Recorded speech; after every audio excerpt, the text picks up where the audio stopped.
Desa Edan, kata Mas Dimar.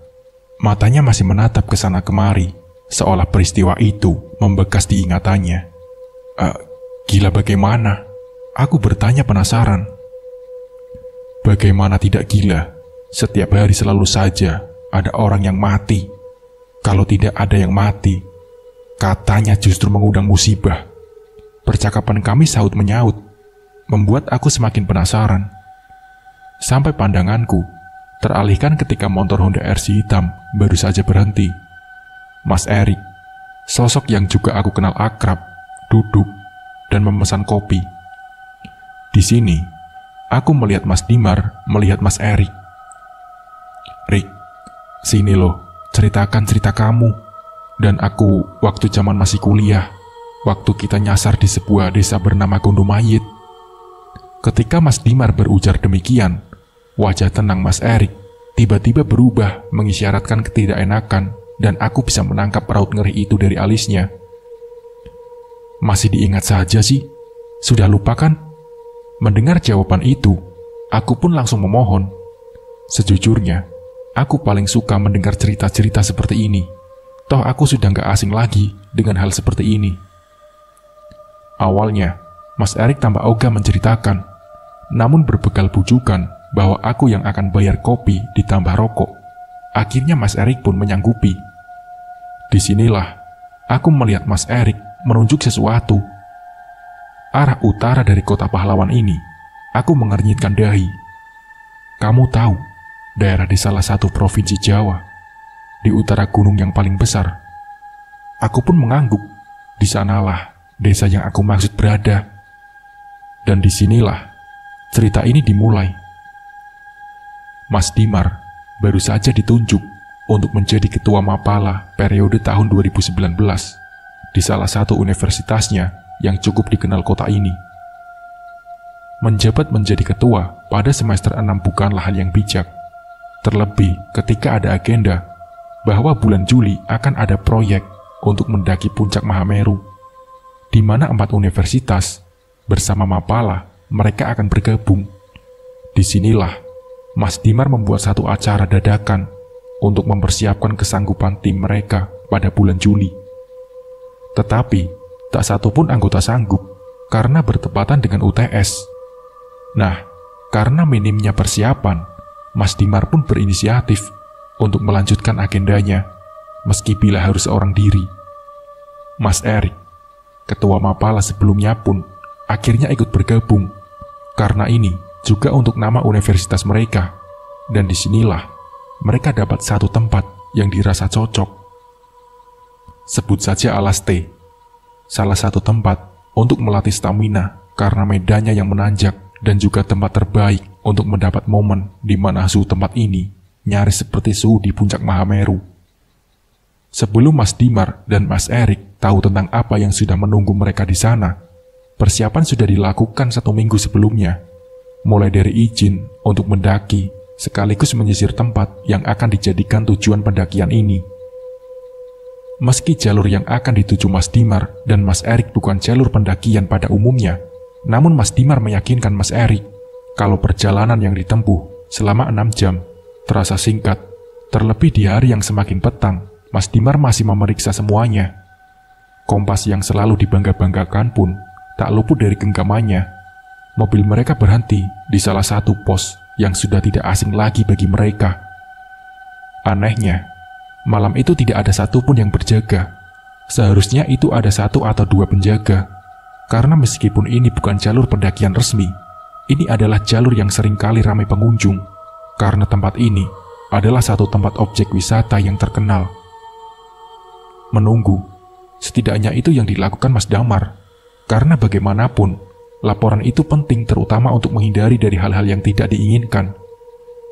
Namun 1 jam, 2 jam berlalu, dan masih belum ada satu batang hidung pun yang muncul. Hal itu membuat Mas Erik gusar. Sudah, begini saja Mar, tinggalkan KTP di sini. Tulis pesan bahwa kita sudah melampirkan. Lagian, kita nggak tahu kapan putusannya.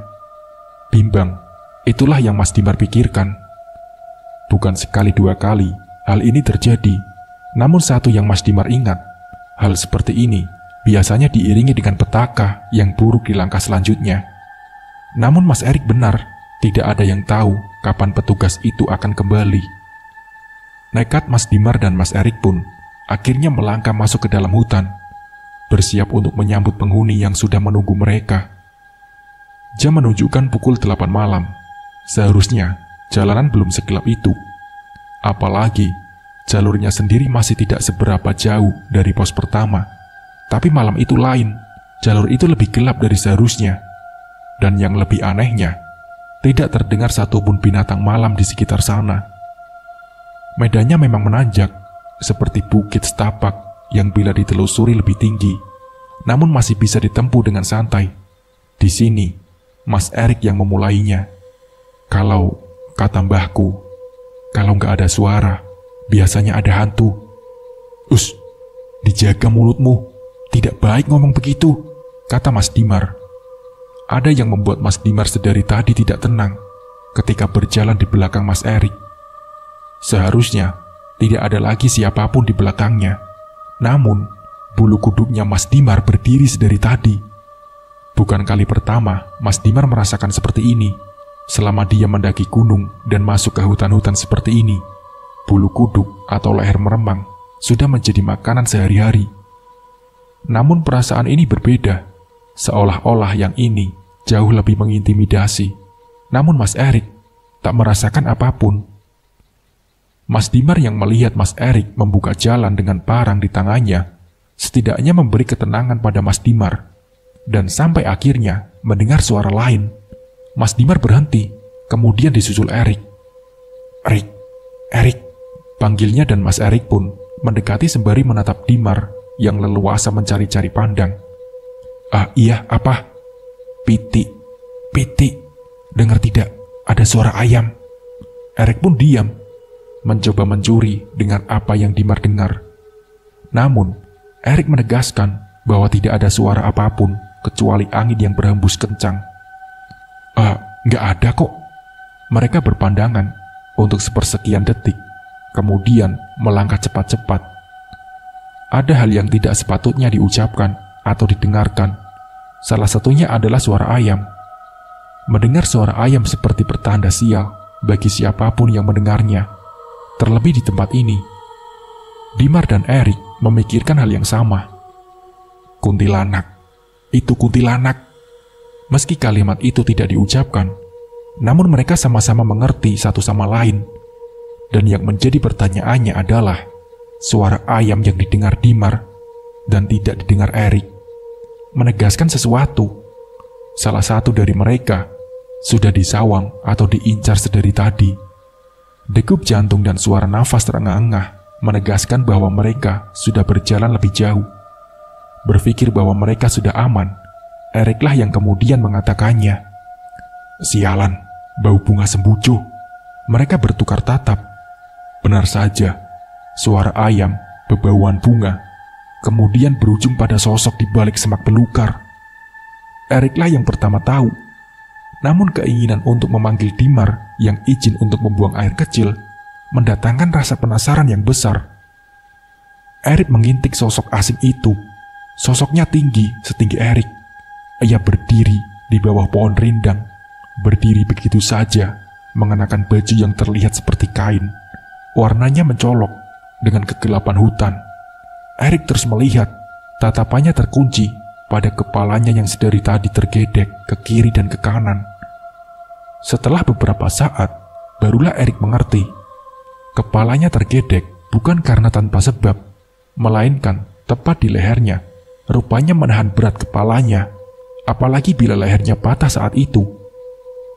Erik sadar, sedari tadi ia melihat sosok kuntilanak yang sering ia dengar ada di hutan umumnya. Memang sering terdengar kabar bahwa penghuni atau kasarnya penunggu-penunggu di dalam hutan adalah korban-korban kecelakaan atau bencana-bencana yang tidak umum. Kini setelah melihatnya dengan mata kepala sendiri, Erik akhirnya tahu bahwa mereka memang nyata. Dimar sudah kembali, mereka pun melanjutkan perjalanan. Rencananya, mereka harus sudah menempuh setengah dari jalur pendakian, yang menurut Dimar Bila dilihat dari lama jam, mereka berjalan tidak jauh lagi. Erik lebih sering diam. Hal ini membuat Dimar penasaran. Asap rokok mencoba mencairkan suasana. Namun Erik lebih memilih diam. Sesekali dia mencuri pandang ke belakang, yang jelas-jelas tidak ada siapapun kecuali Dimar. Ada apa, Rik? Kata Dimar. Enggak ada apa-apa, jawab Erik. Dimar tahu Erik sedang berbohong. Barulah ketika sampai di tanah lapang, yang artinya pos kedua atau tempat yang biasa digunakan sebagai penangkaran satwa sudah dekat, Erik baru membuka suara. Ada kuntilanak, Dim, kata Erik. Dimar pun dibuat kaget. Namun Dimar tidak mencoba menanggapinya. Ia hanya melihat Erik yang terlihat pucat. Seteguk air dalam botol setidaknya mampu menenangkan Erik. Setelah dirasa cukup dan Erik menjadi lebih tenang, seusai cerita bagaimana ia melihat makhluk itu, Dimar yang sekarang memimpin. Dan disinilah keanehan itu terjadi.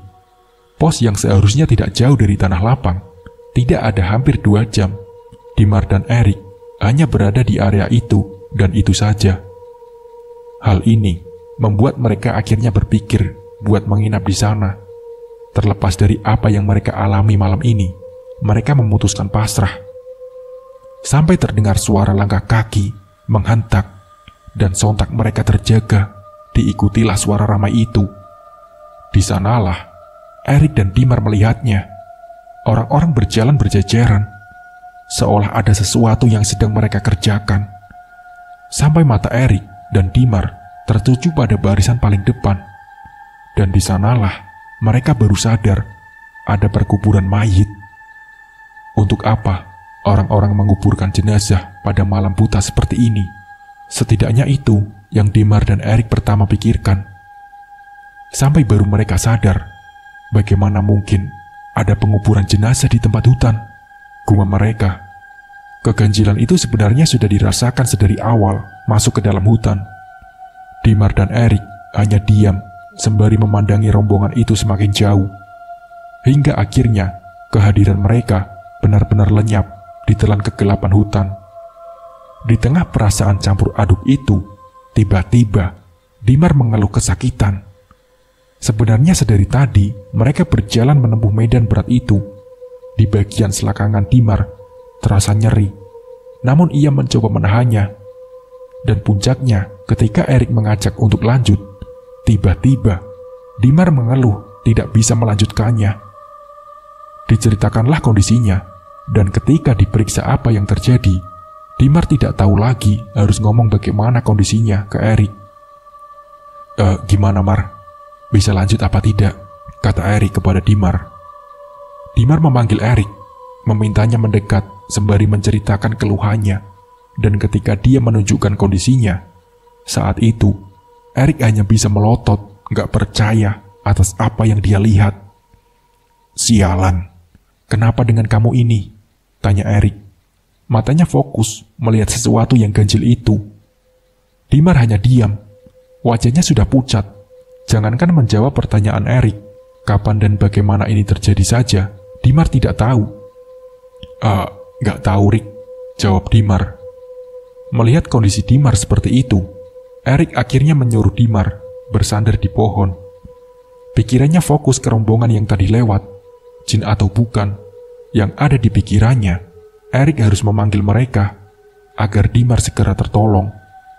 Tidak hanya itu, hal seperti ini baru pertama kali Erik hadapi.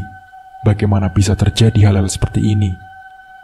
Padahal mereka tidak lupa berdoa agar dilancarkan semuanya. Tapi kok bisa alat vitalnya si Damar membesar seperti itu? Besarnya sendiri, nyaris sama seperti kepalan tangan yang menggenggam. Erik cuma berpikir satu hal, pasti jin gunung yang melakukannya. Erik pun meninggalkan Dimar seorang diri. Ia berlari, menembus semak belukar menuju ke rombongan yang sudah hilang lenyap di tengah kegelapan. Ada hal yang aneh, dan entah Dimar dengar atau tidak, tapi Erik yakin. Ketika mereka mengintip rombongan itu, ia mendengar suara gamelan yang didengungkan. Hal itulah yang membuat Erik tidak berani bicara. karena fokus mendengar alunan dari gamelan yang dipukul. Namun tidak hanya itu, ekspresi wajah dari iring-iringan itu tidak satu pun menunjukkan wajah sedih atau bersimpati. Tapi sebaliknya, wajah-wajah itu sumringah, seperti sedang mengadakan pesta. Lalu, keranda mayit yang dipinggul pun asing, biasanya ditutup dengan kain hijau tua. Namun yang Erik dan Dimar lihat, keranda mayit itu ditutup dengan kain hitam, lengkap dengan bunga melati, terajut sebagai pengiringnya. Hal itu yang dijadikan Erik patokan. Semoga ia masih bisa mendengar iring-iringan musik gamelan, dan semoga mereka memang manusia putus asa. Erik akhirnya menelusuri jalannya lagi, kembali ke tempat di mana Dimar tak berdaya. Ia berharap segera selesai dan keluar dari area belantara ini. Berlari kurang lebih 10 menit, dan semakin jauh lokasinya dari Dimar yang masih menahan nyeri. Erik sadar, rombongan itu sudah lenyap dan menyisakan tanda tanya. Bagaimana bisa mereka berjalan santai dengan gendong mayit di medan yang naik turun seperti ini? Rupanya ketika kembali, Erik kaget saat di hadapannya Dimar tidak sendirian. Di depannya ada nenek-nenek tua. Di punggungnya ia memanggul kayu bakar. Terlihat dari jauh, Dimar tampak mengobrol dengan sosok asing itu, membuat Erik bertanya-tanya. Dengan ragu, ia mendekat, dan saat itulah baru diketahui nenek itu adalah warga lokal. Ia tinggal di desa tidak jauh dari tempat mereka berada. Nenek itu menawarkan tempat persinggahan, sekaligus memberitahu bila apa yang terjadi kepada Dimar adalah akibat dari weltuk. Apa itu weltuk? Tanya Erik. Disitulah si nenek yang mengaku bisa menyembuhkan Dimar bercerita. Weltuk itu adalah demit, penunggu sungai yang marah sama Dimar karena tanpa sengaja Dimar sudah mengencinginya. Akibatnya Dimar diselentik atau dikeplak di area kemaluannya, kata nenek tersebut. Ragu dan khawatir awalnya ketika si nenek yang dipanggil Mbah Dok itu menawarkan Erik dan Dimar untuk mengikutinya ke desa tempatnya tinggal. Tapi karena keadaan saat itu benar-benar darurat, memaksa Erik untuk menyetujuinya. Dipoponglah Dimar dengan kondisi kesakitan. Selama perjalanan, si nenek bercerita banyak hal. Salah satunya mengatakan permisi kalau mau buang hajat atau apapun. Mereka tidak terlihat bukan tentu tidak ada. Meskipun hanya sekedar izin dengan suara berbisik pun, mereka bisa mendengar. Termasuk Wanggul yang sekarang mengikuti Erik. Erik yang mendengar itu pun kaget. Erik kemudian bertanya dengan muka ngeri. Apa nek? Wanggul apa nek? Si nenek berhenti, melihat jauh ke belakang. Di sana ia menunjuk. Hantu wanita yang mati karena kecelakaan. Lehernya patah, dan dari tadi dia mengikuti kamu. Wangi apa yang kamu cium? Kata nenek itu lagi. Erik pun mengatakannya. Sembujo. Si nenek mengangguk. Tidak apa-apa kalau sembujo. Kalau bau bangkai, nah itu baru berbahaya. Jawab nenek itu lagi. Terus, lalu bagaimana nek? Sampai kapan saya akan diikuti? Biarkan saja. Nanti juga pergi sendiri. Jawab si nenek itu.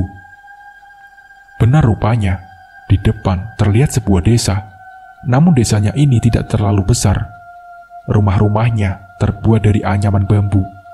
Pokoknya sangat jauh berbeda dengan kondisi rumah zaman sekarang yang dibangun dengan bata dan semen. Tepat di sudut rumah paling ujung, gentingnya terbuat dari ranting dengan ditutup daun kelapa kering. Setelah sampai, si nenek mempersilahkan masuk. Tidurkan dulu temanmu di situ. Si nenek masuk ke ruangan dalam, sedangkan Erik dan Dimar ditinggal di teras rumah. Ada bangku besar untuk merebahkan badan Dimar. Erik masih tidak habis pikir hanya karena kencing bisa seperti ini. Selidik demi selidik, Erik melihat ke sana kemari. Tatapannya menyapu dari rumah ujung ke ujung.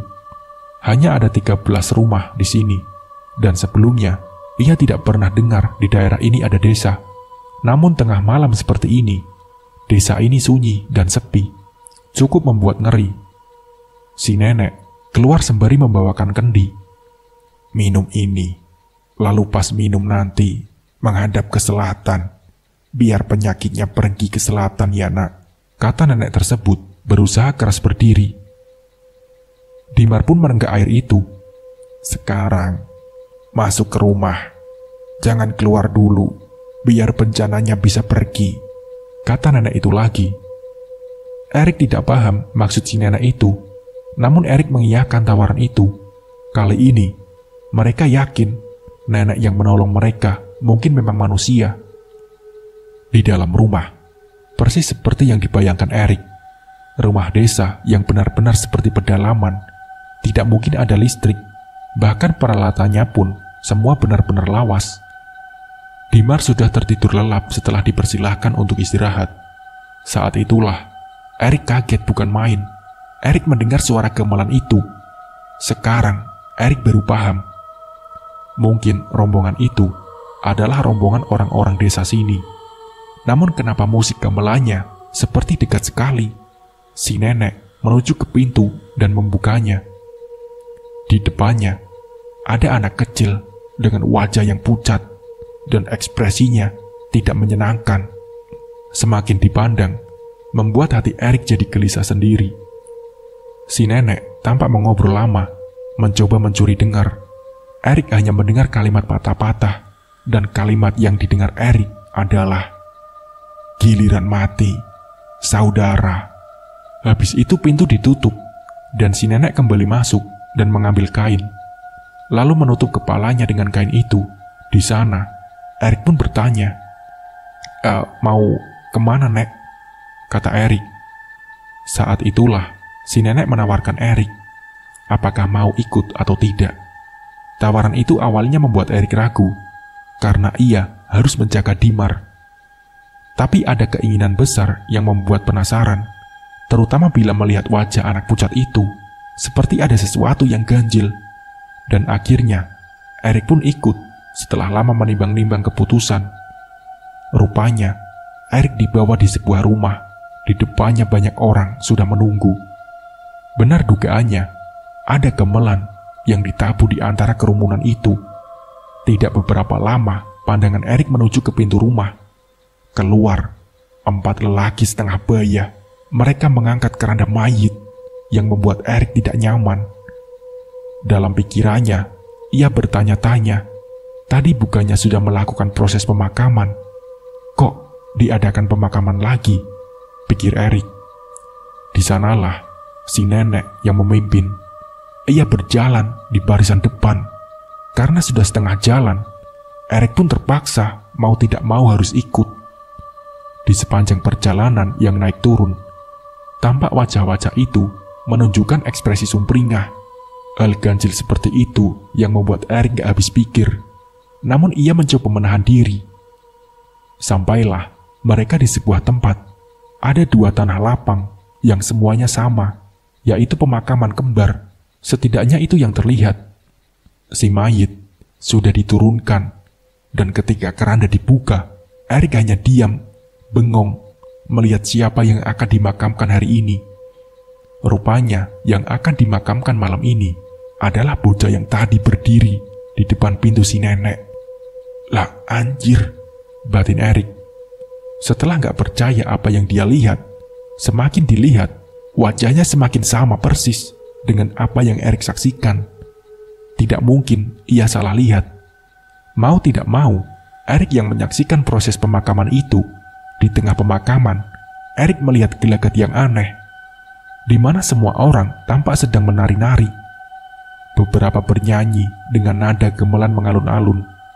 Yang lebih membuat Erik tidak bisa mengerti adalah si bocah dikubur dengan mata masih terbuka lebar. Di tempat lain, hening, sepi, sunyi. Setidaknya itulah yang dirasakan Dimar. Ia terbangun meski mata masih terkantuk-kantuk. Dilihatlah ke sana kemari. Ia baru ingat, ia baru saja terlelap di atas ranjang rumah seseorang. seorang wanita tua yang menawarkan rumahnya.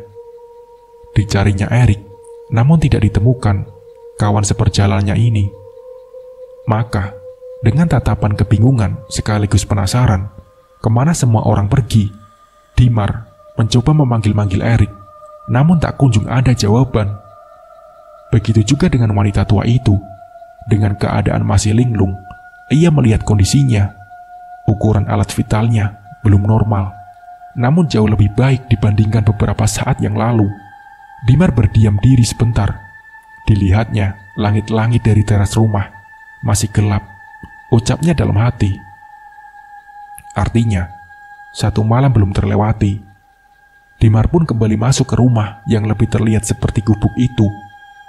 Sampai ia merasa penasaran dengan ruangan dalam milik si wanita tua itu. Dengan perlahan, Dimar mendekat. Di dalam rumah, Dimar mencium bebauan yang familiar. Rupanya itu adalah bau dari daun sirih yang digunakan wanita tua itu. Bagaimana Dimar tahu bebauan itu? Karena rupanya Dimar sudah sering menciumnya di rumah mbah buyutnya yang juga menggunakan itu untuk membersih gigi. Tangan Dimar cekatan memeriksa rumah itu. Meski tidak sopan, rasa penasaran Dimar begitu besar. Matanya sibuk mengawasi ini itu, sampai pandangannya menangkap sebuah kotak dengan ukuran Majapala, sebuah ukiran khas Jawa. Dimar pun mendekat. Pelan-pelan, rupanya kotak itu tidak dikunci. Dengan leluasa, Dimar pun mengangkatnya. Namun perasaan Dimar mendadak tidak enak. Bebauan yang awalnya didominasi bebauan daun sirih, tiba-tiba lenyap begitu saja. Berganti menjadi bebauan seperti kentang atau ubi kayu yang dibakar. Semua orang tahu bebauan itu bebauan apa. Biasanya, ketika mencium bebauan lenguh seperti itu, maka artinya tidak jauh dari tempatmu itu berdiri ada makhluk familiar yang sudah terkenal sedang mengawasimu. Pocong. Iya, pocong. Namun, Dimar belum tahu akan hal ini. Ia nekat membuka kotak itu. Begitu kotak dibuka, Dimar menatap heran, karena yang ia lihat hanya tumpukan pakaian bernuansa warna putih, bertumpuk berantakan begitu saja. Maka Dimar bersiap menutupnya lagi. Namun tiba-tiba, dia curiga dengan pakaian itu. Diambillah satu helai pakaian itu, dan ketika pakaian itu terangkat di tangannya, ia memeriksa dengan seksama. Ia yakin dan menatap ngeri pakaian itu. Rupanya itu adalah kain kafan yang sudah diikat sedemikian rupa, membentuk sampul untuk membungkus mayit. Dimar sontak melempar pakaian itu begitu saja. Dan tiba-tiba, ketika Dimar bersiap untuk pergi dari tempat itu, matanya tercekat, menatap sosok yang tengah berdiri tepat di depannya. Matanya hitam dan wujudnya sangat mengerikan. Kini, ada sosok pocong tengah berdiri tepat di depannya. Ingin segera pergi, namun kaki Dimar malah kaku, tak mau digerakkan. Sementara si pocong masih berdiri memandanginya. Bila ada satu permintaan yang bisa Dimar minta, mungkin ia akan meminta untuk jatuh pingsan. Sungguh, peristiwa itu benar-benar peristiwa tak terlupakan. Disitulah, akhirnya Dimar mendengar suaranya. Lirih, namun membuat bulu kuduk berdiri. Si pocong itu mengatakan, "Tali pocong, tali pocong." Dimar masih mematung. Ia ketakutan dan benar-benar mengeraskan syarafnya. Hingga suara pintu terbanting membuat Dimar tercekat panik. Dilihatnya, si nenek sudah kembali dengan wajah marah dan memaki. Entah apa yang terjadi. Ia melihat si nenek mencengkeram ujung kain kafan si pocong, menyeretnya dengan tangan kosong, lalu melemparkannya tepat di kebun belakang rumah gubuk itu. Kejadian yang baru saja terjadi membuat Dimar tidak habis pikir. Wanita itu menatap Dimar dengan tatapan dingin sembari berujar, "Jika kamu tidak tahu apa-apa, jangan sembarangan ya nak. Nyawamu ada harganya," kata nenek itu. Kalimat itu masih terbayang di pikiran Dimar, bahkan hingga saat ini. Erik baru sadar, sedari tadi si nenek tidak kelihatan.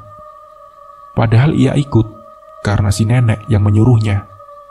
Ditambah rasa penasaran, kenapa memakamkan seseorang saja sampai ambil waktu selarut ini. Dan disinilah Erik dibuat kaget. Loh, kenapa tali pocongnya belum dibuka, Nek? Namun, tak seorang pun mendengarkan peringatan dari Erik. Mereka tetap menutup lubang kubur dengan tanah. Disinilah Erik merasakan firasat teramat buruk. Desa Edan, gumam Erik. Maka, ia segera meninggalkan tempat itu. Sampai di rumah nenek, Erik melihat Dimar. Mata mereka saling menangkap satu sama lain. Di sini, mereka mulai curiga. Desa ini mungkin bukan desa manusia. Namun ada hal yang lebih besar dari semua itu. Ada misteri apa yang disembunyikan di desa ini. Di tengah kebingungan, langkah kaki si nenek mengejutkan mereka. Wajahnya yang sempat mengeras ketika melihat Dimar, kini sudah berubah seperti sedia kala. Seperti saat pertama kali mereka bertemu dengan si nenek. Kamarnya sudah disiapkan, kata nenek itu. Mau tidak mau, mereka pun masuk ke sebuah kamar yang asing. Tidak ada hal yang menarik selain ranjang dengan lasa atau tikar anyaman sebagai alasnya. Namun mereka sepakat, keganjilan semua peristiwa ini seperti mengerucut pada sesuatu. Namun belum ada yang berani menarik kesimpulan. Sampai di tengah keheningan, ketika mereka sudah saling merebahkan tubuh untuk sekedar membuang lelah, terdengar suara yang tidak asing lagi di telinga mereka. Suaranya riuh, namun sangat tipis, seperti dari tempat yang jauh. Itu adalah suara pitik atau ayam yang pernah terdengar. Eriklah yang pertama bangun. Ia melihat ke sana kemari untuk memastikan sesuatu. Sampai Erik akhirnya menggoyangkan badan Dimar. Ia baru sadar, wajar, Dimar terlihat pucat pasi, seperti menyembunyikan sesuatu. Dimar, dengar tidak? Kata Erik. Dimar masih diam, mencerna setiap kalimat Erik. Sampai akhirnya ia mengatakan, kamu percaya nggak sama pocong? Kata Dimar. Kalimat itu mengingatkan Erik dengan peristiwa yang baru saja ia alami. Matanya menatap tajam Dimar. Ia tidak tahu harus menceritakannya dari mana. Aku pernah dengar, katanya kalau dengar suara ayam, artinya ada pocong di dekat sini. Akhirnya, Erik menceritakan kejadian yang menimpanya. Desa ini gak beres. Ayo kita pergi saja. Kelaminmu sudah gak apa-apa kan? Kata Erik. Mendengar itu, Dimar kemudian juga mengatakan, Rik, sepertinya si nenek. Belum selesai melanjutkan kalimat itu, tiba-tiba mata Dimar menatap ke jendela kamar yang hanya tertutup gorden. Di sana, ia melihat wajah orang yang sedang mengintip. Rik, ayo kita pergi saja dari sini. Ada apa? Itu di jendela Rik. Dimar menunjuk ke arah jendela. Di jendela ada wajah Simbah, Rik, kata Dimar. Kaget, saat itu juga, Erik langsung mengemasi barang bawaannya. Kemudian diikuti Dimar, mereka bergegas keluar dari rumah itu.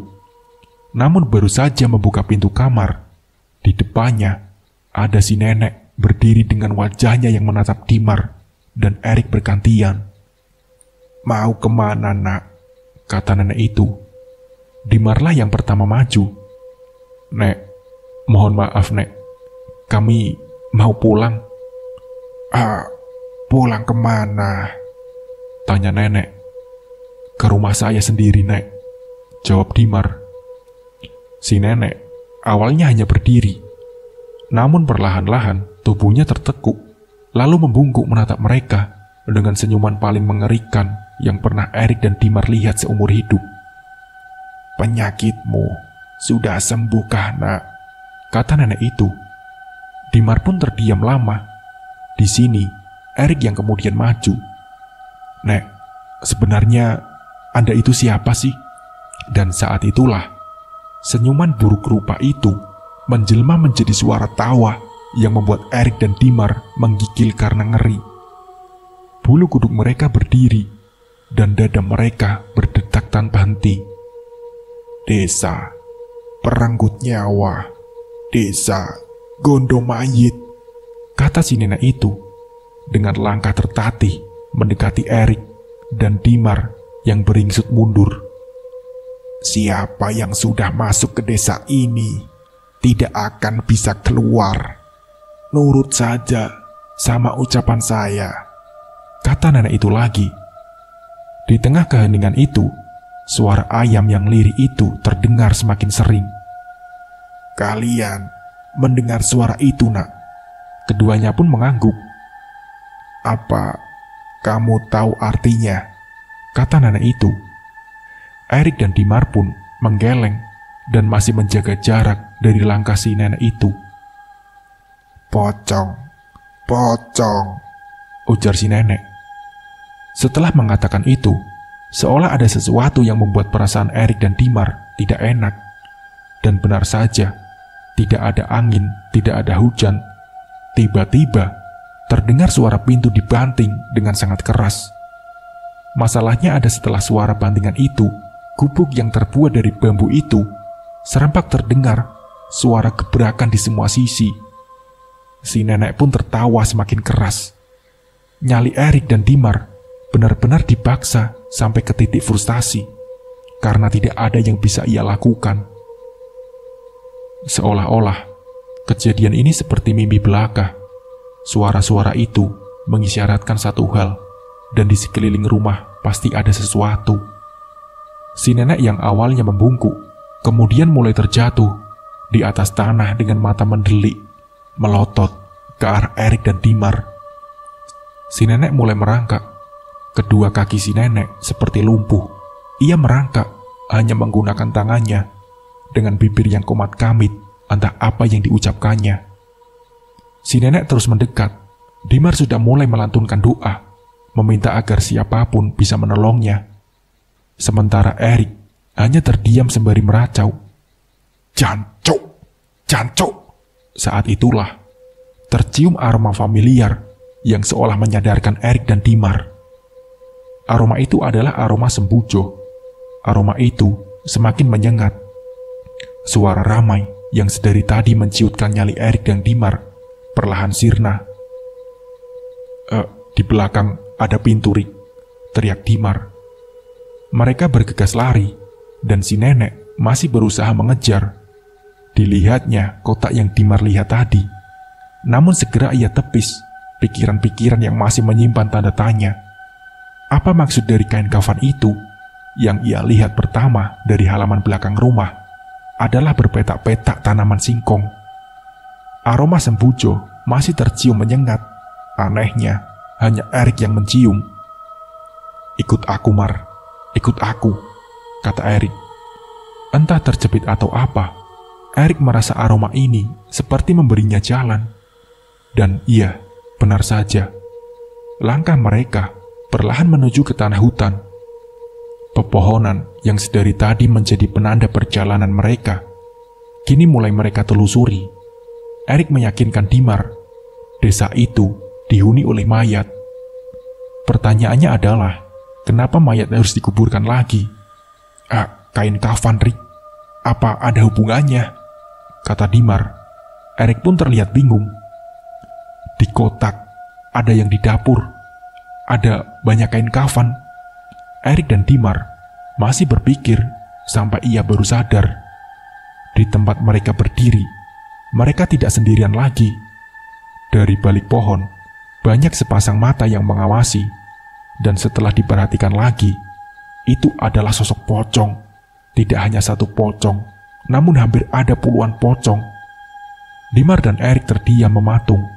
Tak berselang lama, Dimar mendengar suara-suara mereka. "Tali pocong, tali pocong." "Kamu mendengar atau enggak, Rik?" kata Dimar. Dengar apa sih? Itu. "Tali pocong, tali pocong."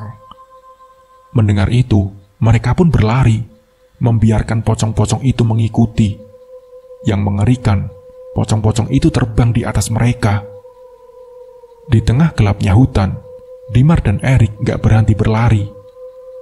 Karena manusia normal mana yang tidak ketakutan diikuti hampir selusin atau lebih kain kafan terbang ke kiri dan ke kanan, sembari mendengarkan mereka mengatakan tali pocong di sepanjang perjalanan. Setelah menembus rimbun semak belukar dan naik turun di tanah menanjak, Erik menunjuk sebuah gubuk satu-satunya. Erik tahu gubuk itu penanda kuburan kembar. Kenapa disebut kuburan kembar? Rupanya ada dua pemakaman yang sejajar dan hanya terpisah oleh pagar bambu. Pasak yang digunakan untuk setiap makam pun hanya menggunakan pasak kayu yang kebanyakan sudah lapuk tanpa ada penanda siapa yang dimakamkan di sana. Di sini keanehan terjadi. Pocong yang sedari tadi terbang di atas mereka, tidak ada satupun yang terlihat lagi. Mereka lenyap, namun suara ayam yang pernah mereka dengar dari jarak yang jauh, kini terdengar sangat dekat sekali, sampai Erik berasumsi, suara ayam itu kemungkinan berasal dari pemakaman ini. Masalahnya, di mana ayam itu berada, lain halnya dengan Dimar, kini ia bisa menciumnya. Aroma sembujo yang hanya tercium di hidung Erik, kini tercium juga di hidung Dimar. Iya, wangi, kata Dimar sembari melihat ke sana kemari. Hingga Erik menunjuk sesuatu gundukan tanah, tempat pemakaman yang pernah Erik lihat. Itu, di sana, mayat yang dikubur tadi. Semakin dekat, suara ayam terdengar semakin jelas, dan benar saja, dari jauh, terlihat seseorang sedang menggaruk-garuk tanah. Di sekitarnya, banyak dikelilingi ayam berwarna hitam legam. Itu ayam cemani, Mar, kata Erik. Mereka melihat dari jauh apa yang siluet asing itu lakukan. Asu, teriak Erik saat siluet itu melihatnya. Lah, itu kan si nenek, katanya. Bukan takut lagi, tapi Erik langsung lari meninggalkan Dimar, yang baru sadar dengan apa yang dikatakan Erik. Si nenek yang sedari tadi tersaruk-saruk mengejar mereka. Di tengah kepanikan itulah, aroma sembujo yang misterius itu tercium lagi. Bahkan lebih kuat, dan mereka berdua bisa menciumnya sangat jelas. Anjir, ada apa sih dengan hutan ini? Dan disitulah, entah karena kepepet atau apa, mereka malah mendekat ke sumber aroma sembujo, yang padahal mereka berdua tahu bahwa itu adalah aroma dari Wangkul. Namun setidaknya, aroma itu benar-benar membawa mereka ke jalan yang tidak asing lagi. Dimar yang mengikuti Erik dari belakang, hanya mendengar sekelebat suara, tanpa memerdulikan apapun dan bagaimanapun. Tiba-tiba, mereka sudah sampai di tempat yang mereka cari selama ini. Pos kedua. Di sana, mereka bisa melihat pagar besi, tempat di mana cagar satwa beroperasi. Dengan keringat dingin, mereka melangkah mendekat. Kalian yang ninggalin KTP di pos 1 ya? Mereka pun mengangguk. Saat itu juga, si petugas melapor. Tidak ada yang tahu satupun dari mereka, bila bukan karena si petugas yang mengatakan sudah 2 hari sejak pencarian mereka dimulai. Bodoh!